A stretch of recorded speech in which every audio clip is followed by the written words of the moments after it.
ఈరోజు ముఖ్యంగా కావలి పట్టణానికి జగన్మోహన్ రెడ్డి గారు రేపు 6వ తారీఖు సిద్ధం సభకి రాబోతా ఉన్నారు. ఈ సభ కూడా దాదాపు 1.5 లక్ష పైచీలకు నాయకులు, కార్యకర్తలు, జగనన్న గారి అభిమానులు, రాజశేఖర్ గారి అభిమానులు అంతా కూడా తరలి రాబోతున్నారు. అత్యధిక సంఖ్యలో కావలి నియోజకవర్గం నుంచి కూడా పార్టిసిపేట్ చేయబోతున్నారని కూడా తెలియజేస్తాను. కాబట్టి జగన్మోహన్ రెడ్డి గారు 6వ తారీఖు ఈ సభని నిర్వహిస్తున్న సందర్భంగా అందరూ కూడా ఈరోజు జగనన్న ఇస్తున్న పథకాలు ప్రతి ఒక్క పేదవానికి అందుతున్నాయి.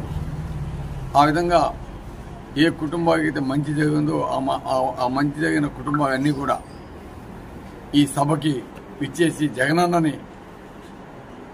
మీరు ఆశీర్వదించాలని కూడా నేను మనసాగా కోరుకుంటున్నాను.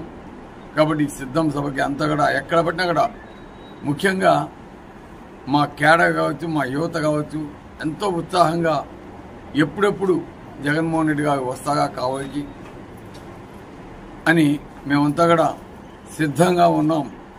సిద్ధం సభను విజయవంతం చేసేదానికి మేమంతా కూడా సిద్ధంగా ఉన్నామని ఒక పక్క యువత కావచ్చు, మా కేడర్ కావచ్చు, వాళ్ళతో పాటు మా అక్క చెల్లెమ్మలు కూడా. ఎందుకంటే ఈరోజు అత్యధికంగా ఈ పథకాల ద్వారా లబ్ధి చెందుతుంది మా అక్క చెల్లెమ్మలు. వాళ్ళంతా కూడా జగనన్నకి అండగా ఉంటామని మేమంతా కూడా సిద్ధమని చెప్పి వచ్చేదానికి సన్నద్ధం అవడం నిజంగా చాలా సంతోషమని కూడా తెలియజేస్తున్నాం.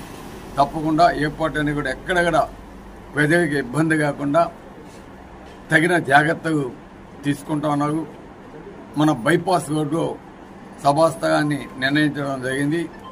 రేపు విజయసాయి రెడ్డి గారు, అదేవిధంగా బీదా మస్తానరావు గారు, విష్ణువర్ధన్ రెడ్డి గారు, అదేవిధంగా ఇతర జిల్లా నాయకులు, జిల్లా అధ్యక్షుడు మరియు ఇతర నాయకులు, మినిస్టర్ గారు, కాకాని గౌతమ్ రెడ్డి ఇదంతా కూడా వచ్చి సభాస్థలిని పరిశీలిస్తాము.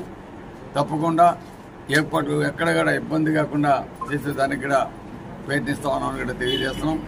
ఏదేమైనా ప్రతి ఒక్కరు కూడా ఈ సభకి ఇచ్చేసి తప్పకుండా మీ అందరికీ ఆశీస్సులు, దీవెనలు జగన్మోహన్ రెడ్డి గారికి ఇవ్వాలి అని నేను మనసాగా కోరుకుంటూ సెలవు. Thank you.